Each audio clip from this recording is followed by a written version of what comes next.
আসসালামু আলাইকুম।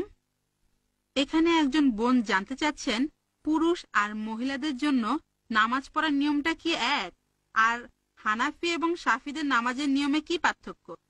বোন, আপনি প্রশ্ন করলেন যে নামাজ পড়ার নিয়মটা পুরুষ আর মহিলাদের ক্ষেত্রে এক কিনা, শাফি আর হানাফির ক্ষেত্রে এক কিনা। আমাদের নবীজি মুহাম্মদ সাল্লাল্লাহু আলাইহি ওয়াসাল্লাম বলেছেন, এটা আছে সহিহ বুখারীতে খণ্ড নম্বর 1। নবীজি বলেছেন, নামাজ পড়ো যেভাবে আমাকে পড়তে দেখেছো। নবীজি এটা বলেননি যে মহিলারা একভাবে নামাজ পড়বে, পুরুষরা আরেকভাবে নামাজ পড়বে। আরেকটা হাদিস, এটা হচ্ছে সহিহ বুখারী খণ্ড 1 বুক অব সালাহ, যে সাহাবিয়াগণও পুরুষদের মতো করে নামাজ পড়তেন।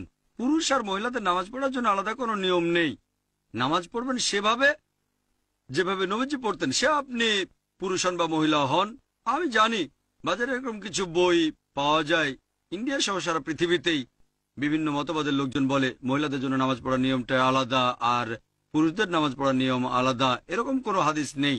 ইসলাম সম্পর্কে যদি কিছু বলেন, সেখানে কোরআন বা সহিহ হাদিসের রেফারেন্স থাকতে হবে। সব সময় কোরআন এবং সহিহ হাদিস। তাহলে যখন রেফারেন্স দেবেন যে কোনো বিশেষজ্ঞ হোক, পৃথিবীর সবচেয়ে বড় বিশেষজ্ঞ, যদি তিনি কিছু বলেন, প্রমাণ থাকতে হবে। কোরআন এবং সহিহ হাদিস প্রমাণ দেখাতে হবে।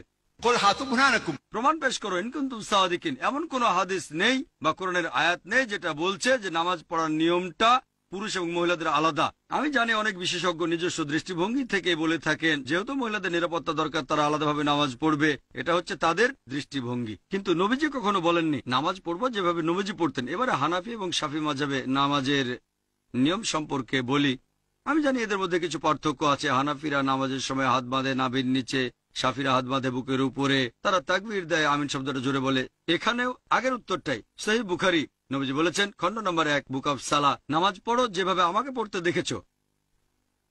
আর এই চারজন ইমাম, ইমাম শাফি, ইমাম আহমদ ইবনে হাম্বল, ইমাম আবু হানিফা, ইমাম মালিক, এই চারজন বিখ্যাত ইমামই বলেছেন যদি দেখো আমার কোনো ফতোয়া আল্লাহ এবং রাসূলের বিরুদ্ধে যাচ্ছে, ফতোয়া দেওয়ালে ছুঁড়ে মারো।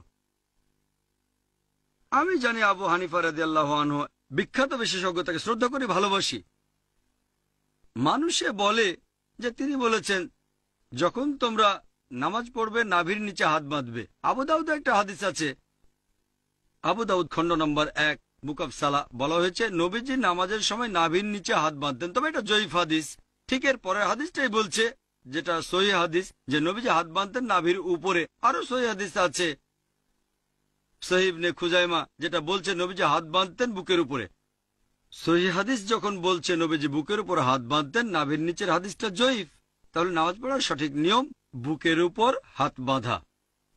তার মানে এই না যে ইমাম শাফির সব কথা ঠিক অথবা ইমাম আবু হানিফা তারা দুজনেই শান্তিতে থাকুন, তিনি ভুল। এরা সবাই বিখ্যাত বিশেষজ্ঞ, তাদের শ্রদ্ধা করি, তারা মহান আলেম। তবে আমরা বুঝতে পারছি না যে সেই সময়ে সব হাদিসই লিপিবদ্ধ হয়নি। আমাদের নবীজির জীবদ্দশায় কোরআন লিপিবদ্ধ হয়েছিল, এটা নিয়ে কোনো সন্দেহ নেই, নবীজির নিজস্ব তত্ত্বাবধানে। তবে হাদিস লিপিবদ্ধ করা হয়েছে নবীজির ইন্তেকালের 50 বছর পর, 100 বছর পর বা 150 বছর পরে। এই বিশেষজ্ঞগণ অনেক আগে এসেছেন, আর যেহেতু তাদের কাছে সবগুলো সহিহ হাদিস ছিল না, তারা তখন যে ফতোয়া দিয়েছেন সেগুলো তাদের তখনকার জ্ঞানের ভিত্তিতে।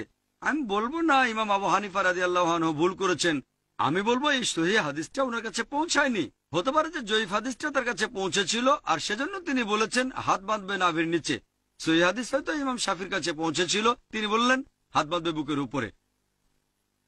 আবারও সহিহ বুখারী বলছে খণ্ড নম্বর 1 বুক অব সালাহ যে তাকবীর দিতে হবে। তাকবীর নবীজি বলেছেন, এমন না যে ইমাম শাফি বলেছেন তাই আমি এটা মেনে চলছি, কারণ আমার নবীজি বলেছেন। তারপর অজুর বেলায় কোরআনে একটা আয়াত আছে সূরা মাইদা অধ্যায় নম্বর 5, বলা হয়েছে কোন মহিলাকে স্পর্শ করলে অজু ভেঙে যায়। আরবি শব্দটা মাসা, মূল শব্দ লামাসা, মানে স্পর্শ করা। ইমাম শাফি রাদিয়াল্লাহু আনহুর মতে তিনি বলেছেন কোন মহিলাকে স্পর্শ করলে অজু ভেঙে যায়। ইমাম আবু হানিফা বলেছেন যদি কোনো মহিলাকে স্পর্শ করে কোনো পুরুষ অজু অবস্থায়, তাহলে অজু ভাঙে না। এখন কোরআনের আরবি শব্দটা হচ্ছে লামাসা, মহিলাকে স্পর্শ করলে অজু ভেঙে যায়। তবে মাসা শব্দটার অর্থ দুটো, একটা হচ্ছে সহবাস করা আর একটা হচ্ছে স্পর্শ করা। ইমাম শাফি রাদিয়াল্লাহু আনহু তিনি বলেছেন এটা স্পর্শ করা। ইমাম আবু হানিফা তিনি ধরে নিয়েছেন সহবাস করা। এখানে তাদের মতটা আলাদা। তবে যদি সুন্নান আবু দাউদ পড়েন খণ্ড নম্বর 1, এখানে বলা হয়েছে যে হযরত আয়েশা রাদিয়াল্লাহু আনহা নবীজি অজু থাকা অবস্থায় তাকে চুমু দিলেন, তারপর নবীজি আবার অজু না করে নামাজ পড়তে চলে গেলেন। আরেকটা হাদিস আছে সহিহ বুখারীতে বুক অব সালাহ খণ্ড নম্বর 1, হযরত আয়েশা ঘুমাচ্ছিলেন, নবীজি তার পা সরিয়ে নামাজ পড়লেন। এটাই প্রমাণ করে যে স্পর্শ করলে অজু ভেঙে যায় না। এখানে আবু হানিফা রাদিয়াল্লাহু আনহু ঠিক বলেছেন, আর ইমাম শাফি, আমি বলবো না তিনি ভুল করেছেন ইচ্ছাকৃতভাবে, হাদিসটা ওনার কাছে পৌঁছায়নি। সবাই বিখ্যাত বিশেষজ্ঞ, আর তারা বলেছেন দেখো যদি আমার কোনো ফতোয়া আল্লাহ এবং রাসূলের বিরুদ্ধে যাচ্ছে, তোমরা আমার ফতোয়া দেওয়ালে ছুঁড়ে মারো। আমি তাই বলবো, আমি একজন পাক্কা হানাফি। আমি ডক্টর জাকির নায়েক একজন পাক্কা হানাফি। কেন? আবু হানিফা ফতোয়া দিয়েছেন নাভির নিচে হাত বাঁধবে নামাজ পড়ার সময়, কিন্তু সহিহ হাদিস বলছে বুকের উপরে। তাই আমি নামাজের সময় হাত বাঁধি বুকের উপরে, আমি একজন পাক্কা হানাফি। ইমাম শাফি বলেছেন যদি দেখো আমার কোনো ফতোয়া আল্লাহ এবং রাসূলের বিরুদ্ধে যাচ্ছে, সেটা দেয়ালে ছুঁড়ে মারো। ইমাম শাফি বলেছেন অজু অবস্থায় কোনো মহিলাকে স্পর্শ করলে অজু ভেঙে যায়, কিন্তু সহিহ হাদিস বলছে অজু ভেঙে যায় না। তাহলে কোনো মহিলাকে অনিচ্ছাকৃতভাবে স্পর্শ করলে অজু ভেঙে যায় না। যেহেতু আমি ইমাম শাফির ফতোয়া দেওয়ালে ছুঁড়ে মেরেছি, তিনিই বলেছেন আমি একজন পাক্কা শাফি। আমি পাক্কা হানাফি, পাক্কা শাফি, আমি পাক্কা হামলি, এছাড়া পাক্কা মালিকি। পাক্কা মানে খাঁটি। আমি মেনে চলি 100%, অন্যরা মানে হয়তো 80 বা 90%, অথবা আবু হানিফার 60%। আমি পুরোপুরি মেনে চলি। এই চারজন ইমামই বলেছেন যদি দেখো আমার কোনো ফতোয়া আল্লাহ এবং রাসূলের বিরুদ্ধে যাচ্ছে, ফতোয়া দেওয়ালে ছুঁড়ে মারো। এই চারজন ইমামই বিখ্যাত বিশেষজ্ঞ, তাদের শ্রদ্ধা করি। তবে আমাদের বুঝতে হবে সব হাদিস তখনও লিপিবদ্ধ হয়নি। এখন সবকিছু আমাদের হাতের নাগালে, সিডি রোমে পাবেন, বইয়ে পাবেন, অ্যাভেলেবল। তখনকার দিনে ছিল পর্যাপ্ত তথ্যের অভাব।